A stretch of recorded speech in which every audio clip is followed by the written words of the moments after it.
बिस्मिल्लाहिर्रहमानिर्रहीम। दोस्तों अस्सलाम वालेकुम। अल्लाह ताला सानू ते तुहानू सेहत और तंदुरुस्ती वाली लंबी जिंदगी देवे, आमीन सुम्मा आमीन। और अल्लाह ताला अगे ये भी दुआ है कि साडे सारियां दे घरां दे विच खुशियां दे डेरे पा देवे। दोस्तों कई दिनों तो मैं एक गल सोच रहा सी और सोचद्या इस नतीजे ते पहुंचे कि तुहाडी भी राय लई जाए, तुहाडे नाल भी मशवरा किया जाए और नेकी दा जिहड़ा काम है उहदी दावत तुहानू भी दिती जाए। दोस्तों अल्लाह ताला दा हुक्म है, अल्लाह ताला दे प्यारे महबूब दा हुक्म है कि इंसान नू यतीम दे सिर उत्ते हथ रखना चाहिए, उसकी मदद करनी चाहिए। इस तरह बेवा के बारे च भी इरशाद फरमाया कि बेवा की मदद करो, अगर वह तंग दस्ते तो उसकी तंग दस्ती दूर करने वास्ते कोशिश करो, उसकी मदद करो।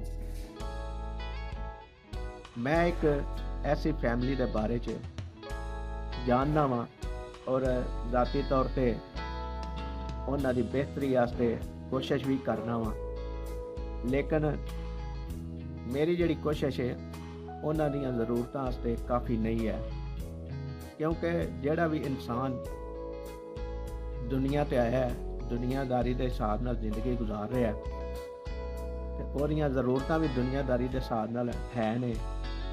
और अगर उन्हां कोल ज़राए आमदन नहीं, ऐसे ज़राए नहीं कि जिहड़ियां ओह अपनियां ज़रूरियात ज़िंदगी पूरियां कर सकन, ते सानू तुहानू इंसानां नू अल्लाह ने हुक्म दिता है कि उन्हां दी मदद करो अपने माल विचों। अगर तुसी चाहोगे कि उन्हां दी मदद करनी चाहिए और तुसी मेरा साथ दोगे तो फिर मैं उन्हां दे बारे च एक तफसीली वीडियो बयान करांगा और दसांगा कि उन्हां दे साबका हालात किस तरह दे सन ते मौजूदा हालात किस तरह दे ने।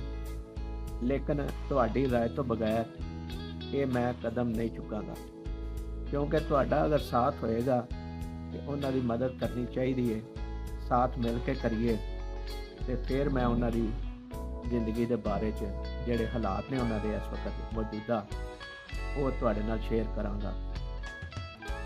क्योंकि अल्लाह ताला कहंदा है कि नेकी वास्ते तुसी हाली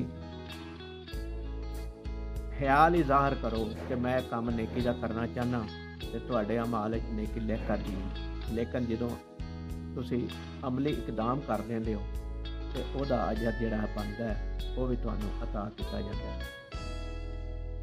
इहदे बारे च मैं अपनी ज़िंदगी के बड़े सारे वाक़यात बयान कर सकदा वां कि मैं हाली एक बारे दे यतीम बच्चे के बारे ही सोचा या बेवा के बारे ही सोचा ही, हाले मदद नहीं की। अल्लाह ताला ने मैनू किन्ना नवाज़िया, मेरे मुश्किलां किन्नियां आसान कीतियां और वो काम कर दिते मेरे वास्ते आसानियां वो पैदा कर दित्तियां कि जेड़े अज दे दौर विच मुमकिन ही नहीं। ये बारे च भी मैं तुहाडे नाल किसी वीडियो च इजहार करांगा, क्योंकि अज दा इंसान भुल गए आवे और काफ़ी ज़्यादा भुल गए आवे, तो मैनू तुहाडे मशवरे का इंतज़ार है और मैं तुहाडे मशवरे के मुताबिक मदद का सिलसिला जारी रखना चाहना वा। तुहाडा जिन्ना तिकर मशवरा नहीं मिलेगा उन्ना तिकर ये चीज़ां मुमकिन नहीं। अपना तरीकाकार है वो ये वे कि किसी माड़े की मदद के बारे च अगर किसी नाल इजहार करिए तो उन्हां दा एड्रैस दईदा, आपी विच नहीं आईदा, इसलिए कि लोग शकूको शुबहात का इजहार कर देंदे ने और सोचते हैं कि शायद ये बंदा अपने आस्ते ही कुछ कर रहा है माड़े बंदे का नाम लैके। तो मेरी ये कोशिश होएगी कि जिहड़ा बंदा माड़े की मदद वास्ते एक कदम वधाएगा तो मैं उहदे नाल चलांगा और वो घर दसांगा कि जिहड़े घर नूं इस चीज़ की ज़रूरत है, ताकि वो अपनी हथी अपनी जिहड़ी नेकी का अजर है वो लै सके। दोस्तों तुहाडे ਮਸ਼ਵਰੇ ਦਾ ਇੰਤਜ਼ਾਰ ਹੈ। ਕਮੈਂਟ ਸੈਕਸ਼ਨ ਵਿੱਚ ਆਪਣਾ ਮਸ਼ਵਰਾ, ਆਪਣੀ ਰਾਏ ਜ਼ਰੂਰ ਦਿਆ ਜੇ। ਅੱਜ ਲਈ ਇੰਨਾ ਹੀ।